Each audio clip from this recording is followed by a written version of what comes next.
Semitic Magic: Its Origins and Development by R. Campbell Thompson. We're still in the introduction, F, I believe. In Egypt and the Sudan, and probably still further eastward, small, pierced cornelians in the shape of arrowheads are worn on threaded necklets. Are worn threaded on necklets. I believe that this is a superstition that can be traced to the Assyrian medical text. In the latter incantations, there are directions given for threading certain stones on hair to be worn by the patient who is apparently suffering from rheumatism. The name of these signifies wheat stones, and they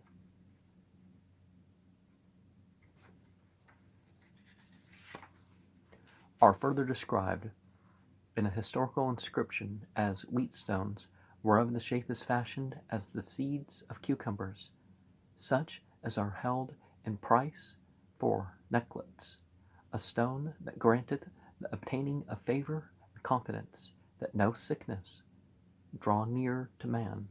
The comparison with corn and seeds of cucumber is too obvious to be missed. The Assyrian prescription runs: spin together hair from a dog and hair from a lion, and thread 3 cornelians thereon, bind it on, and he shall recover. Love philtres and charms for hatred are frequent in the magical books. Even the staid historian Josephus relates a story of a love potion.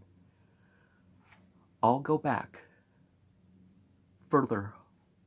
The mandrakes of Genesis were to have the same effect. In latter Eastern magic, love charms are made of the brain of the hoopoe, pounded up and administered in a cake with proper ceremony, are of magic wicks inscribed with invocations and burnt in a lamp. The bones of a frog, buried for 7 days and then exhumed, would, if cast into the water, automatically show themselves good for either love or hatred. If they sank, they would form the base of a charm for hate, but if they floated, they were to aid lovers. And in PSBA, February 1908,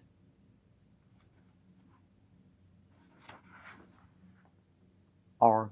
Campbell Thompson's article is a text mentioning a Assyrian physician burning his patient on the affected place, just as his modern Arab descendant does. Well, Assyrians weren't Arabs, but now pretty much all Near Eastern people are labeled as Arab. Even the ones if you consider Arab from the Arab, the Aramea, the mixed people, the transition races of the Persians and the Arabs are really just about the widest spread races, because it wouldn't just be the corner of Arabia and Israel and Jordan being the modern countries in those areas. It's much wider spread now. Hold the flesh of his loins in the flame of a torch are the directions followed by in the present day.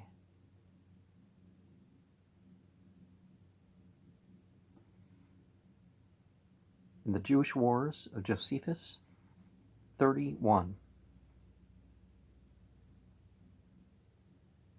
we see something that can be compared to the Malleus Maleficarum of 1580 and Malefici mentes hominem ad amorem vel odium valeant immuter an generativum potentiam seu actum venerum malefici impedir passeunt quod maleficium in bulla continetur. They really should give more translations, but I think I got that one right. Claims, too, were made for girls who were not sought in marriage, for the love of disdainful women, and still more diplomatic of all, for love when thou wishest that a woman should come after thee, and thou shouldest please her father and mother. In the Syriac paradise of the Holy Fathers, there is a story told of an Egyptian who had fallen in love with another man's wife, and his suit being unavailing, he has recourse to a magician to make the woman love him or the husband hate her. The magician transforms the wife into a mare, which causes complications in the household, and finally she is restored to her former shape by the holy man Macarius, who takes water, blesses it, and throws it over her head. Another demand which sorcery supplied was to put hatred between the members of a family. This is mentioned in Al-Quran, which says that Surah 2:102, which says that men learned from Harut and Marut a charm by which they might cause division between a man and his wife, but they hurt none thereby unless by God's permission. In latter Hebrew magic, the result was attained if the egg of a black hen boiled in urine were given to a dog and half to a cat, with the charm, as these hate one another, so may hatred fall between, and the hatred between cat and dog is an old legend in Palestine. Once upon a time, when the world was young, to each and every kind of animal a duty was assigned. There's a Syriac charm for reconciliation of the household.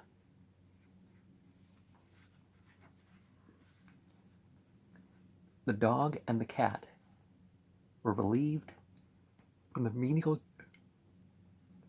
duty because of faithfulness of the one and the cleanliness of the other. And a written document was given them in attestation thereof, and the dog took charge of it, and he buried it where he kept his stock of old bones. But this privilege of exemption so roused the envy of the horse, donkey, and ox that they bribed the cat to burrow underground and destroy the charter.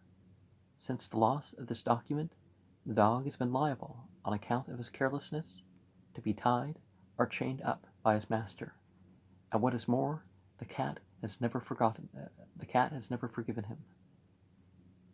Escape from prison was to be obtained from charms. In Ethiopic legend, a certain man who lay bound in prison for the sake of Christ appealed to the Virgin, and she appeared in the form of a bird and flew out of the prison with him. This is doubtless modeled on the story in the New Testament of Peter's release from Gaol. Acts 12:7. In ladder magic, the prisoner must get a hold of 3 fresh eggs laid that day, boil them hard, shell them, and write on each 3 magic words, and eat the eggs, and he shall go forth by God's help. To be invisible was another attainment, also to be sought after. From directions in the late Hebrew manuscripts, a ring of copper and iron engraved with certain magical signs and worn on a person would secure this result, or the heart of a black cat dried and steeped in honey, and worn either at the beginning of the month or with the waning moon. In the Greek papyrus, published by Lemans, if a man take a hawk's egg and gild one half and smear the other half with cinnabar, he will be invisible if he carry this with him, and pronounce the magic word over it, just as we find charms for sowing dissension in the family circle, which is accounted a breach of taboo in the Shurpu list. So also to tamper with the neighbor's water channels. A serious-minded it's a serious misdeed in a hot country. Or if it's not so hot a country and it doesn't rain all that much. And one reckoned as taboo also by the Syrians, can be affected by magic. These charms are an indirect source for increasing our knowledge of taboo, and for this reason, if for none other, they will be well worth the trouble of collecting. Re-Inaud describes an Arabic talismanic plaque meant to make water disappear from a cistern or well. Ibn Khaldun refers to this practice, saying that in Africa, people who wish to obtain this result use the figure of a man drawing a bucket with a cord in his hands from the bottom of a well. On his chest, the letter Ha is marked 3 times, and Ah between the legs, which Re-Inaud remarks is exactly what occurs on the plaque. Ibn Khaldun adds that a bird must be sacrificed and the talisman rubbed with the blood. Then sendarak, incense, and myrrh must be burnt to fumigate it. After this it should be covered with silk, bound with 2 woolen threads. The auspicious moment for doing all this being when Leo rises in the horizon. The mixture of silk and woolen threads is a confirmation of the theory that the Levitical law, neither shall a garment mingled of linen and woolen come upon thee, is due to an aversion to magic. Now, Qaha is the first verse of Surah 20 of Al-Quran, and I don't know if playing games with that is where that came from too. That's another possible origin. A Hebrew charm to dry up a river is to write a magical name on a stone and burn the same water on the Sabbath and cast it into the stream. Many such charms to be found in Sefer Raziel and the Sword of Moses. The former contains methods of turning the heart of a woman, putting love between husband and wife, filling the house with smoke and fire, and many other receipts of the same nature. Enough has been said, however, on the magicians and their literature and powers.